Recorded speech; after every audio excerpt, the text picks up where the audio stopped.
Welcome to Toffee TV. It is the match preview. Everton away to West Ham United at the London Stadium this coming Saturday. Battle for mid-table supremacy in the Premier League. West Ham currently on 42 points. Everton on 40 points. Tell you what, both trying to get over that 43 target. We set for our, Are they? We all set for ourselves. I just feel like if we can get over 43 points or 43 points at this stage, Then what? It's all looking good. Good for what? Good for I'm nothing. trying to build it up. I'm trying to build it up. The race for effectively the race for 7th is still on for both of them. Of course it is. If there's a race, I mean, it's more like race. a slow walk. Yeah, because if you're looking ahead of them, you know, there's West Ham are 2 points behind Wolves in 7th. Yeah. Everton are 4 points behind Wolves in 11th. So, you know, that's an opportunity in itself to keep the pressure on them. You know, Wolves and Watford are both in the FA Cup, so their minds might be slightly distracted. And this is an opportunity for both teams. I think it's a winnable game for both teams at the weekend. So, you know, it's going to be a tough game or not. We've not been great at the London Stadium, have we? No. And we only played got beat there last season. 3-1. 0-0 the season before, didn't we? So, you know, the third game that we've played there, we haven't won yet, and the opening 2. So, we win at the weekend. It's one of each since they moved there. Let's hope so. West Ham on a decent run of form at home. Anyway, they've won the last 3 games at home. First time they've done that since they've been there. Yeah. Obviously, the last time out, fantastic comeback against Huddersfield, 3-1 down, and ended up winning the game 4-3. So, something that I thought, you know, I've thought all season about West Ham is that they've got goals in them, haven't they? I mean, they can see goals, but they've got goals in them, and obviously, that always gives you a chance.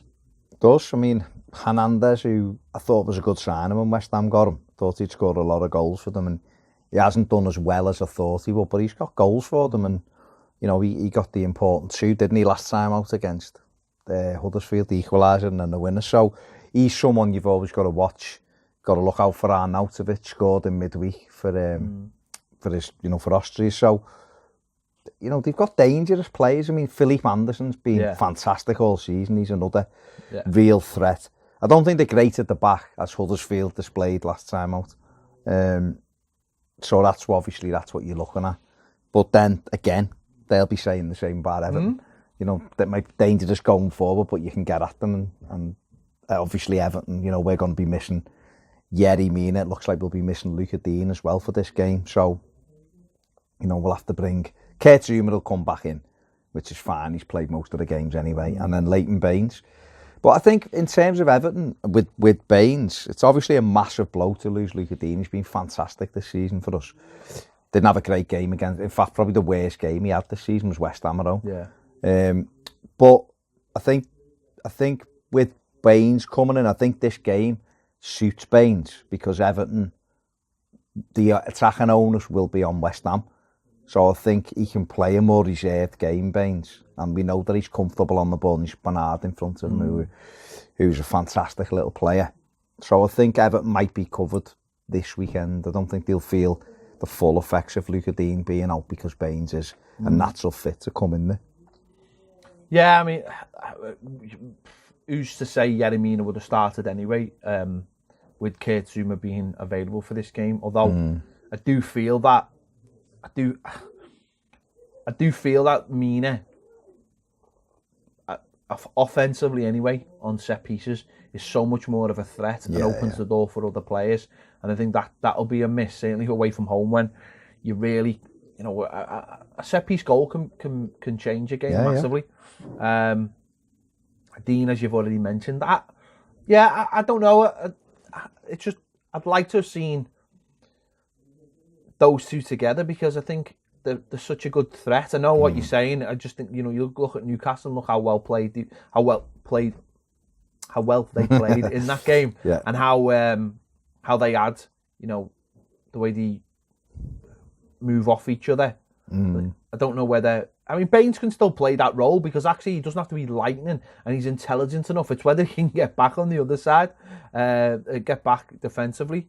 That's a worry. But it depends how we go into the game. I mean, Seamus Coleman played for Ireland against Georgia, and I believe he played very, very well. And coming off the back of the performance against Chelsea, so that's it's a big boost, isn't it? A big boost that will have that side. And Richarlison, I think, started on the right for Brazil as well. So he played a couple of games. So that's another threat. It's just, it's whether he continues with Dom, which I imagine he would, although Cenk Tosun scored a couple of international goals. Yeah, but... No, I know, that's what I'm saying. I think, for me, the whole thing with the Baines thing is we're kind of like talking like as if it's, Baines has come back in. Baines has been an amazing left-back for us and still has offered. He's still a good footballer, so I've got no worries about him the weekend. I think he's a good player. I think he still has that quality with his left foot. I don't think there's too much of a drop-off with Dean in terms of the quality with the left foot. I think the only thing is, like you say, Luke is obviously able to get up and down, the relentlessness. Yeah. But if Baines is reserved in what he plays, I think having Bernard in front of you helps because you give it in, he'll kill it for you. He works hard, he keeps it, he buys you some time, and that can, Baines can then get up and join him. I think you're right with Coleman and Richarlison having good breaks for their international teams. Coming off the back of Chelsea, the goal certainly against Chelsea will have helped Richarlison. And then he's played there for Brazil on the right-hand side. So I think it's okay. I think we go into this one. We've got to go after them. Because if we sit back and let West Ham come onto us, that's where they'll be dangerous. Because obviously, like we said before, they got people like Andy Carroll, who's not great, but he's a handful. No, and he'll be. He can exploit our weakness certainly on set pieces. Of course he can. The strong, Declan Rice is doing well for them, obviously. Play well for England as well. Yeah, he's doing all right for England. So they haven't got I wouldn't say they've got a balance, but they've got dangerous players.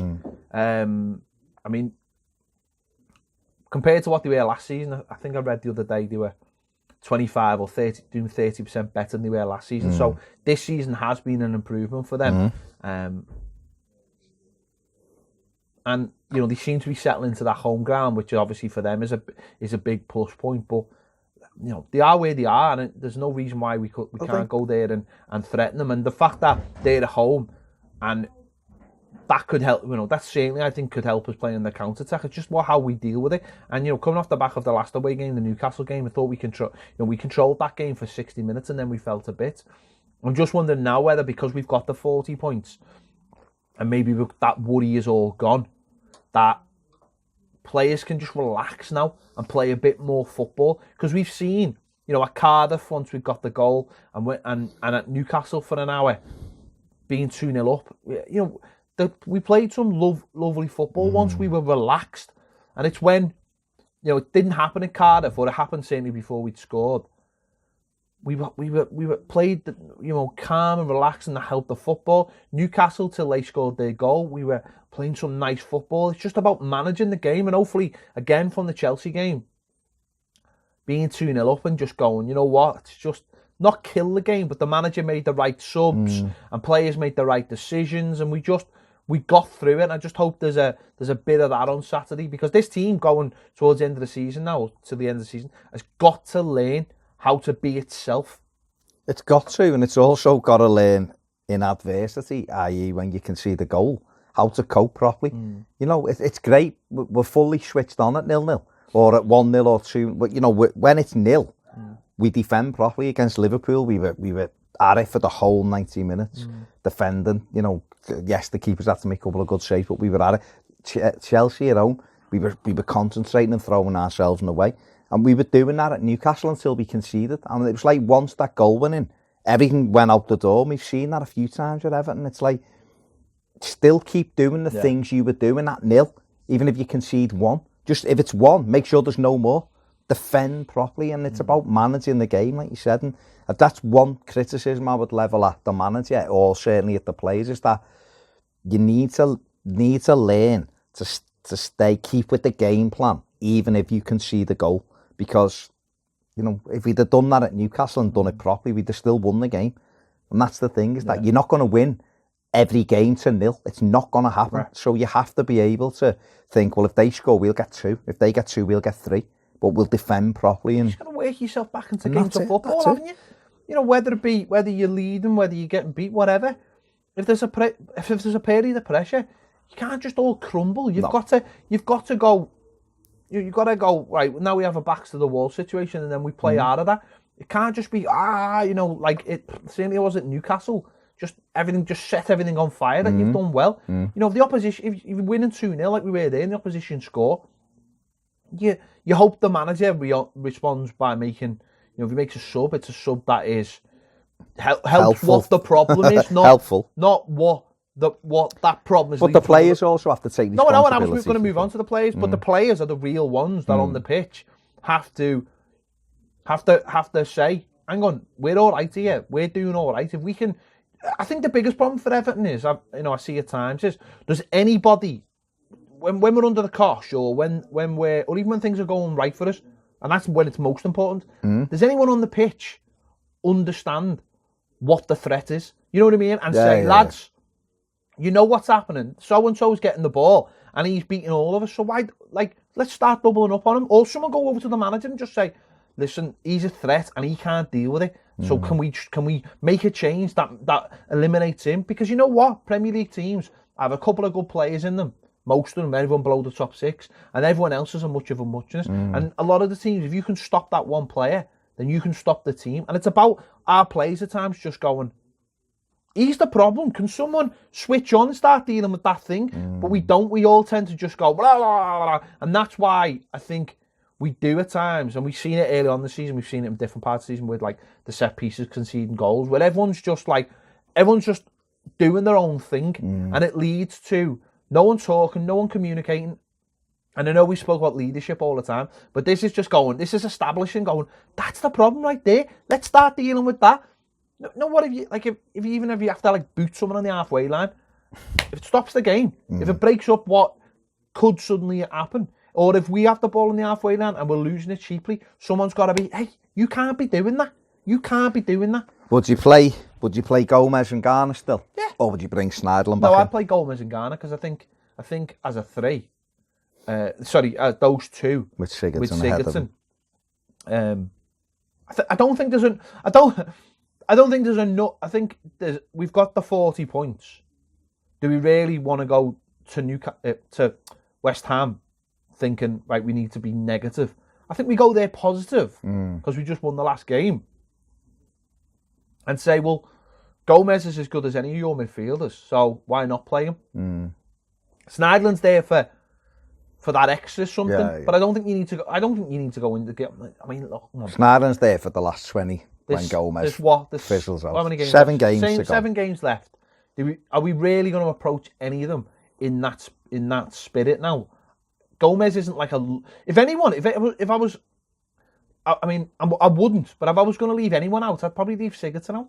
I mean, I wouldn't. But you know what I mean? I think he's the most luxury out the 3, isn't he? Exactly. But he's still so important to the way we play. Can't lose 13 goals from our team. No. You can't. So he has to play, doesn't he? I'm a big fan. No, I know you're I'm a big fan. I'm just saying you couldn't do that, even though there'll be times, and I've done it, where you go, what is he providing? He's not even in the game, but he's got the thing is he can come up with something, a goal that from nowhere, or he's in the right place at the right time. Sigurdsson is the kind of player that you don't always appreciate by watching the game from the stands, if that makes sense. Sometimes you need. I used to love sitting in the top balcony when I was younger. I had a season ticket there for a couple of years because you could almost watch the game like it was like a pro zone thing. Like it's not an ideal way to watch football if you want to be in football, part of it. But from a tactical point of view, it's fantastic. And I think Sigurdsson's one of those players that if you just watch him and watch what he actually brings, we know because we've seen the stats. It doesn't always play out in a game of football what he does, because there's when you look at people's assists and things like that, and you go, oh, and it's like someone like Pienaar. Pienaar was the classic case. You go, oh, and he got 3 assists this season. It's like, well, hang on, how many opportunities did he create that people missed, or how much did he link it all together? And my thing, because I do the stats after the games and stuff, is that sometimes he has 11 touches in a game. Oh, I agree. And that's shocking. Oh, I agree. But then there's other times. Listen, I watched him for against France the other night. If he had 11, he's done well. He's done very, very well. Yeah, but he'll pop up with a goal, and that's in our team that doesn't score tons of goals. It's vital. Listen, he's the top scorer with Richarlison, so he has to play anyway. So it's irrelevant. But I know what you're saying. If the one was going to miss out for a more defensive style, then maybe it would be him. But obviously, quite clearly, he's going to play. You just mentioned Dominic Calvert-Lewin there. He scored again for the 21s on Friday, I think it was. He was sub, and this week the friendly against Germany came on. But he's doing really well, isn't he? He's a player who's growing into that role. I'm not sure if he's still at the level we would need him to be in terms of trying to finish higher up.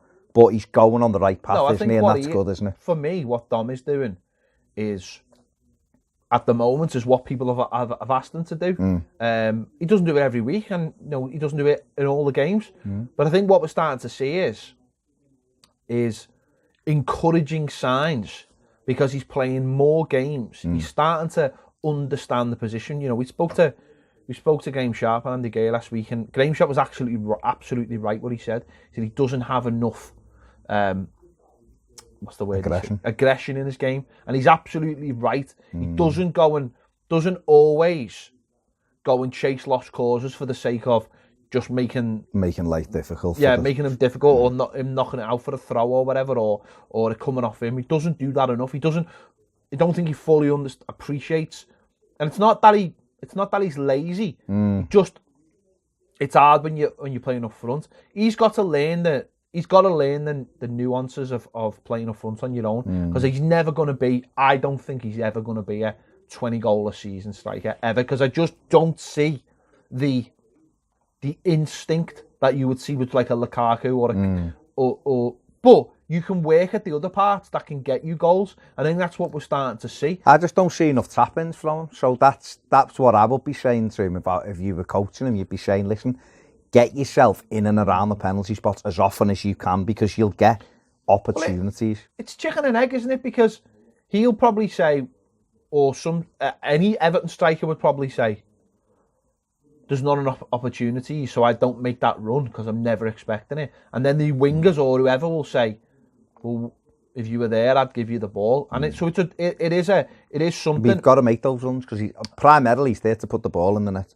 I know, but it's difficult, isn't it, when you're playing up front on your own, because primarily, actually, you're not there to put the ball in the net, as weirdly as that is. You're there to do a lot of the donkey work for the Sigurdssons and for the Richarlisons. That's where we've gone as teams now. We don't naturally play with a proper split striker, and I think that's the problem. Sigurdsson doesn't get really close to enough. No. But when he does, like we've seen last week in the Chelsea game, it's really beneficial. And when he did it, Sigurdsson did it against Bournemouth, it was really beneficial when he got closer in the second half. So maybe it's the whole onus is on the whole team to just push up a little bit more and trust each other a little bit more. And Dom's got a long way to go. Let's not kid ourselves. But he's going in the right direction. He's going in the right direction. That's all you can ask for him. And I think in the summer, we've got to be looking, personally, I think, and I don't really care what anyone else, even the highest of the high people think, we need another striker. No, what I mean is well, we do. Exactly. We need two. So, and I'd be annoyed if we didn't go out and get somebody to help him out. Someone. I mean, the ideal one, and we've mentioned it before, is someone like Giroud, who obviously he's coming at the end of his contract at Chelsea. Don't know if he's going to sign another one. Listen, I know how hard it would be to sign him. I know there'll be a lot of people trying to get him. He's just become the third highest goal scorer in French football. He's a top class player. He's the kind of player. I know West Ham have been linked with Dzeko. 33. He'd be another one you'd be looking at. Don't get me wrong, he'd be on big money, and I don't imagine everyone would go for him because he is 33. Maybe if he was 30. But he's like the kind of player that you'd go, imagine what Dom had learned. Because who's Dom learning off? All right, I know you've got Duncan Ferguson there, who's his coach, but who's he actually learning off that every day? Again, I'll refer back to what Andy Gray said and Graham Sharp. Andy Gray, said, when I come in, I just went over and had a chance and, do this, do that. he could do things I couldn't do. I could do things he couldn't do, and it worked. And we, little things, do this, do that, jump early, that's all really beneficial. And I don't know if Dom's got that from anyone at the club. Because if you're Sheng Tosin, you can't exactly be going over to Dominic Calvert-Lewin, who's playing ahead of you, and be going, maybe... And I don't mean you can't because you don't want to. I mean, he isn't established. He's far from established in the Premier League. And who else have we got? We've got nobody else. So Dom's not learning off anybody on the pitch. And that's a big problem. Okay, Lukaku was at the club while he's been at the club, but are they the same kind of striker? No, they're not. So... But then again, you might necessarily buy the same type of striker. No, We've been linked with a young French striker this week who's all about pace and movement. So if we brought him in, he'd be different profile to Dom. Worrying that Dominic Calvert-Lewin is our most experienced Premier League striker. Yeah. You say that out loud. That already tells you the problems Dom's facing as a centre forward. That's why I'm saying I'll get 2. I'll be getting 2 in the summer. I'll get 3. Get 3. But because I know he scored a couple of goals this week for Turkey, Cenk Tosun, and he's obviously the lad can finish. Can he get in those areas enough given the pace of this game? Does he cover the ground quick enough? I don't know whether he does it. No, you do know he doesn't. Yeah, he doesn't. But I think if you give him chances, he would score goals. Well, he would. But we don't make the kind of chances that he needs, right? Because we play one up front. So therefore, then potentially we'd be shipping him out in the summer, right? Cargo. Be shipping him out back to Turkey, I should imagine, in the summer. So therefore, you need another striker just to cover him. And we're a striker short anyway, because Niasse went out on loan to Cardiff. So you'd be looking and going, well, 1, maybe 2 coming in to help Dom, and then you've got a choice of 3. Yeah, but that's further complicated. Cenk Tosin isn't going to leave unless someone's coming in. Someone will come in for him. No, I know. No, I mean, if someone's coming into the club. Oh, okay. That's what I'm saying. Yeah, you're not selling Cenk Tosin. No. But I think Everton will get 1, maybe 2. And I think the thing with that then is, it'd be great if that was the situation, if you got different profile. So if you got a Giroud and you got this young French kid who's pacey and can get about the pitch, because that gives you options. Also, there's the Henry Onyekuru thing. You can play through the middle, he can play out wide. So you're trying to strengthen a squad, that's it. But it's all of that will help Dom. Even the competition will help Dom. If you've got another lad who's a young striker, so he might necessarily learn off him, but he might be looking and going, well, he wants my place and I want his, so we have to battle together, and their profile might be slightly different, but that's how we get the best out of them. What Dom needs is the run of games, of course, he needs that. It's a shame, really, that he wasn't, and listen, I know I'm reaching here a little bit, but it's a shame he wasn't in the England squad. We should have been. Well, yeah, because at the end of the day, he probably should have been. Striker-wise, England are all right, but I think it'd be nice if Southgate looked at him and went, you know what, I'll call him up. Because being in the England squad, I think, even just being with the England squad for a few days and being around someone like Harry Kane and just seeing what he does and just elevating himself and being like Dominic Calvert-Lewin, being in the full England squad, blah, blah, blah. I think that would elevate Dom to maybe just go up a little bit, because I think at times, I think that aggression comes from not being cocky enough, because I do think he's a very genuine lad. And I think aggression at times just comes from being that little bit not overly confident, but just yourself, just a little bit cocky. Not Pickford cocky, but you can see why Pickford is a little bit like that, because it confidence wise, it probably just keeps you up there, ready to go. Yeah. And I think that's what Dom just needs a little bit. But it's how do you get that? How do you assert yourself? Because he's probably very humble kid who's like, well, I've done nothing in the game, and that's great, because sometimes it goes too far, and these youngsters think they've done loads. But I just think he just needs that. It's not self-belief by any means, because I think he's got self-belief. I think he knows he's a good player. It's just that I belong. Whereas he probably still feels he's got a lot to prove at Everton, which he has. Of course he has. But you know what I mean? Just that I am. It's a confidence boost. I am that. I am Everton's number 9. It's a confidence boost, and it's, and the reason why I would say that he probably should have been called up is because he's done it regularly for England squads. 21 scored the win in the World Cup final for them and stuff for the 20s. So Dom needs, for me, if he's not scoring, he just needs to make sure that he's getting assist, and he's not getting assist. He's doing something like he did against Chelsea. Well, against Chelsea, he made it hard for the centre-backs. But he's forced the keeper to make a save. But he made it hard for the centre-backs. He was in the face, he was winning headers, he was jumping into them, he was closing down, he was sliding, tackling and making sure he hammered it away. He didn't really do that against Liverpool. I think Van Dijk started off dominating him, and he ended up trying to play on Robertson, which is fine. But I slightly disagree. I thought he had a good game against Liverpool because I think what he did was intelligent. I think what he did was he gave Van Dijk a very comfortable afternoon. But he didn't. But that's because he left him. But that didn't help us. Yeah, but that's not his fault.